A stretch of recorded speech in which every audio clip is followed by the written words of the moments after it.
Tetapi ada satu hal yang perlu kita pahami, bahwa kedatangan orang-orang Arab itu ada beberapa gelombang di sini. Ya. Jadi pertama yang belakangan yang pakai gelar Sayyid, ya, itu masuk ke wilayah Nusantara, termasuk di Jawa, tahun 1790-an. Ya. Kenapa? Karena di negeri Arab sedang terjadi pergolakan kaum Wahabi. Ya. Jadi kaum Wahabi tahun 1790 itu menyerang Karbala. Ya, karena dianggap sesat orang-orang di Karbala karena apa? Mengkultuskan kuburan Imam Husain yang mati di Karbala. Di situ golongan Wahabi ini, semua orang yang ziarah ke makam sekitar itu dan penduduk yang tinggal di wilayah Karbala dikumpulkan dan disembelih. 6.000 orang mati. Setelah itu pergi, ya, ke wilayah Hijaz, ya, itu masuk, termasuk Mekah, itu jamaah haji juga dibantai di sana. Orang-orang yang mengaku keturunan Nabi, para sayyid, para syarif, diburu-buru untuk dibunuh. Disitulah mereka melarikan diri. Sebagian lari ke Jawa, ya, dengan naik kapalnya Belanda. Ya, lari. Nah, sebagian di antara para sayyid dari Hijaz, dari wilayah sekitar Mekah, ya, Jeddah, kemudian sampai wilayah Madinah, itu namanya wilayah Hijaz. Itu sebagian masuk ke daerah Surakarta.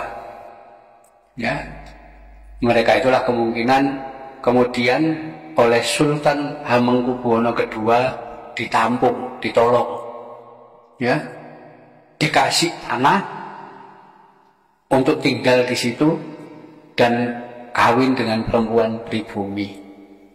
Ya, wilayah tanah untuk para sayyid inilah, ya, yang di daerah Jogja sekarang dikenal dengan nama Kampung Sayyidan. Ya, itu sampai sekarang namanya Kampung Sayyidan.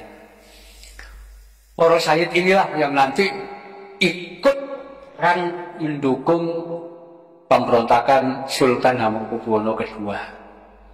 Ya, Sultan Hamengkubuwono II ini kakeknya Pangeran Diponegoro. Ya.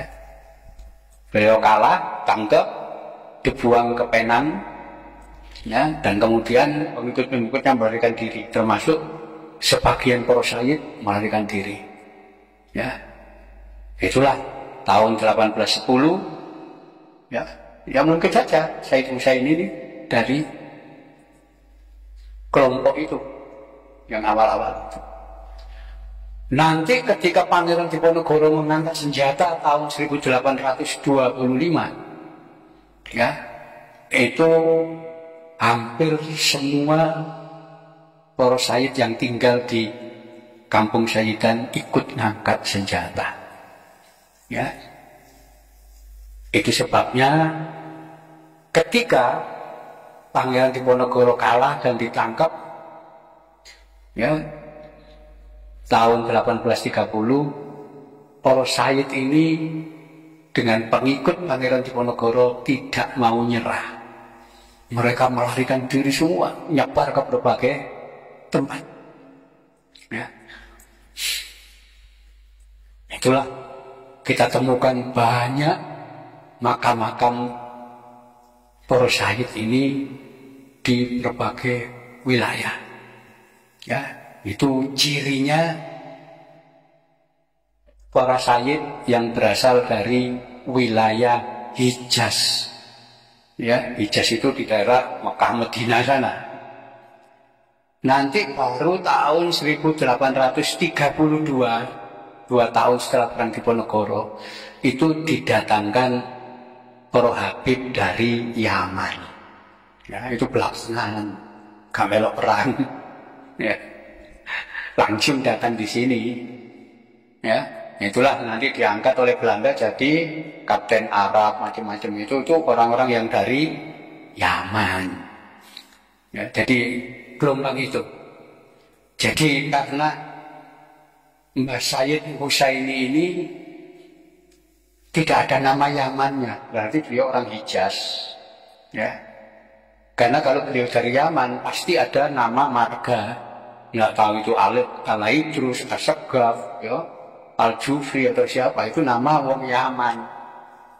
Ya, jadi beliau lebih jauh, berarti wong sekitar Mekah sana, bukan dari Yaman. Ya, kita temukan di wilayah Lumajang, itu makam keramat, makam situ ini, makam Mbah Saji. Mbah Saji. Nah, ketika kita lacak ternyata makamnya Said Abdul Qadir dan Said Abdul Rohim mengikuti di Ponorogo yang melahirkan diri ternyata.